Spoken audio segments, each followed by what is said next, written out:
welcome Mr. Anurag Garg for this exclusive interview with Automotive Product Finder. How are you? I'm fine, thank you, Rakesh. Okay, so before we go into detailed discussion about Petisco and its products and also what the future strategy of the company is, Mr. Anurag, can you just brief us about what Petisco is all about and what this offering for Indian market is? See, Vitesco is basically a earlier powertrain business of Continental Automotive, which was carved out last year, and now working under the brand name of Vitesco Technologies globally. As far as India is concerned, we are focusing on all products which are related to powertrain again, which are, let's say, electronic control units, NOx sensors, high temperature sensors, and then there are other actuators, catalytic filters. So these are the different variety of the products what we are already doing here in India. Okay. So COVID has put a brake on auto sales in India. How did Vitesco prepare for this challenge, and did it leverage on its international experience? See, COVID has been a major challenge for all the industries, not just in India. I mean, globally, if you really see that we have already seen almost 3 years lockdown, 3 months lockdown period, and now the people are really coming out of it, and then the business is still not as usual, but at least trying to ramp up. But definitely, I mean, if we really look at this has really brought in some concerns, but at the same time, certain opportunities also. So I think we really need to look at that. How do we work on those concerns? What cons we have, and how do we really see the opportunities also for our benefit? So what kind of experience you are drawn from your global counterparts? I mean, if you really look at that, I mean, it started from China. So, and then they are the people, those who were able to open up also much faster. So they were really having a lot of learning in terms of how to handle this situation. And they were really able to give us a good insight in terms of what we really need to do or what we need not to do. And then I think that has really helped us once we really opened up. We were really able to implement those learnings, and kind of social distancing, and what precautions are to be taken in the plant, how do we really need to ensure that people are really safe and healthy. So all those learnings has really helped us as far as early experience of our Chinese colleagues. So when did you started manufacturing after the lockdown? We started on 5th of May. So are you seeing a rise in demand after the 5th of May? I mean, if I say yes, if two-wheeler industry, I mean, because we are supplying to all two-wheeler as well as four-wheeler, and two-wheeler is really ramping up much faster in comparison to the PES cars, and then I have seen that the volumes are definitely on a improving trend on a month-to-month basis. If I compare May and June and July also now, because we are already in July, so it is on an improving trend. So are there indications that this is going to increase over a period of time? Is that is what your trends indicates to you? Yes, overall, I see, I mean, even in the PES cars, this month, if I see the overall, India would be doing about 30% of their overall, what we used to do in a normal situation. But I think if you really look at after the lockdown, in the month of June, we are able to achieve about 30%. So I think by the festival period, it should be in a position to ramp up at a better level. So during this lockdown, what kept Vitesco India unit busy? I mean, see, believe you me, first 6-7 days at least, we were really trying to understand what is happening and how, and there was a belief that it will open up soon. I mean, we never thought that the lockdown is really going to take so long. I mean, we are always optimistic people in India, and that is what was the thought. But when it is started, kind of feel, no, it is going to be longer, and it is going to be a new normal. And then we started really interacting with the people, doing a lot of calls together on the Teams meeting and all that, so that people are uh, connected, and then try to understand how are they going through, so that people are not really feeling all alone, and then they are really well connected. And there were a lot of activities which we were really able to do during the lockdown period by keeping them involved into the different activities in terms of let's say once we open, what kind of precaution we will have to take, what kind of preparation we need to do. So when we really were in a this lockdown was open, we were really very well prepared also to large extent to start our operation in a right fashion. So that was the amount of the groundwork was really done during that period. Uh, so what changes are you anticipating in Indian auto industry due to COVID? Uh, if I say, I mean, right now the ramp up would be slow. I mean, because see, a lot of resources are not available. Then the supplier topics, all the suppliers need to ramp up because we are interlinked. I mean, one to see. So the situation is that how fast all the people are really able to ramp up to the level of what are the expectations in the market is. So the ramp up is really going to take a little longer. Whereas all the people, those who have gone back to their original villages and all have already started coming back, but it still need to be there. So these are the things which are really going to impact as far as the overall market is concerned. But once things are more normal, because like everybody is saying, it is a new normal and we will have to really live with this situation, and it is not really going to go away. So I think we will also learn, and people will be having less fear in time to come and will start joining the work, which definitely will help the automotive industry to ramp up faster.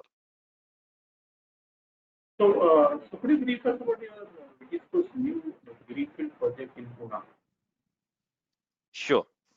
I mean, this is a state-of-the-art technology plant, and which is almost in the 20-acre land. And we started this plant activities last year in the month of January, when we had our groundbreaking ceremony. And here we are really going to focus on all BS6 related products to start with, and later on, once the electrification starts, we will definitely be supporting that business also from this location. So this is already operational, the unit This is, production. yeah, production has already started this year.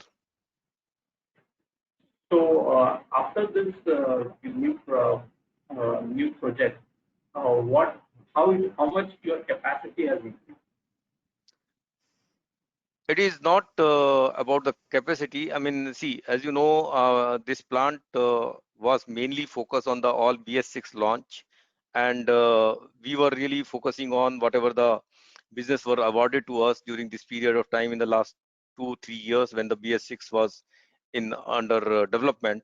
So we were also getting ourselves ready for developing the products to meet the market requirement, and I would like to say that we will be having, I mean, whatever the business is awarded to us, we will be able to meet those capacities. So in terms of electrification, what's the focus of Vigisco at present? At present, I mean, if I say the real focus at this point of time, because we were about to launch BS6 before the lockdown, as you know, 1st April was the due date. So still the major focus is because whatever we have invested to realize that business in the next months, years together, and of course, parallelly keep on working on the electrification, because electrification, I mean, will definitely come, and which we are quite optimistic. And then we will definitely start working on in parallel once the market really stabilize or sustain this impact of all the corona topics, etc. So globally and even in India, governments in general have become more stringent when it comes to emission than your fuel efficiency concerns. So Mhm. what does this mean for Vigisco? What kind of opportunities do we visualize because of this? See, as I said, we are mostly into all kind of the sensors, electronic control units, and which are very much required for all BS6 applications. So the like today we are talking of BS6.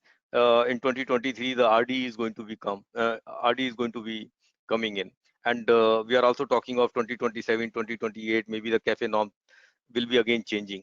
So I mean, wherein then the overall restrictions is going to be more limited. I mean, wherein the people will have to really ensure real drive experience or the cafe norms where the average has consumption has to go down further, and then all these products what we are talking about will be able to help all the industry to meet all those legislation in time to come. Uh, in recent times, there has been a tension between India and China.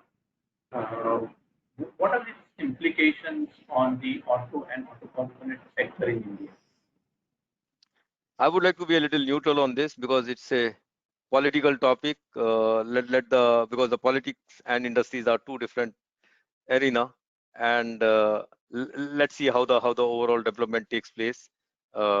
Definitely, we wish for the everything go well as far as industry is concerned. Do you source the components and raw materials from India? And if yes, could you please elaborate on this? Sorry, can you repeat, please? Do you source components and raw materials from India? And if yes, could you please elaborate on this? I mean, as you know, we are a global company. We have the plant all across the world, and we have a lot of parts which we are getting from our own locations.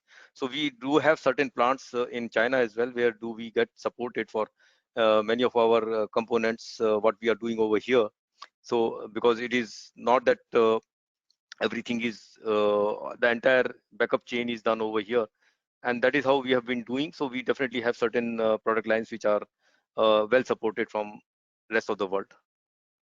No, no, I am talking about in terms of sourcing products and components from India. Do you From have in a vendor? Yeah. Or you vendor list?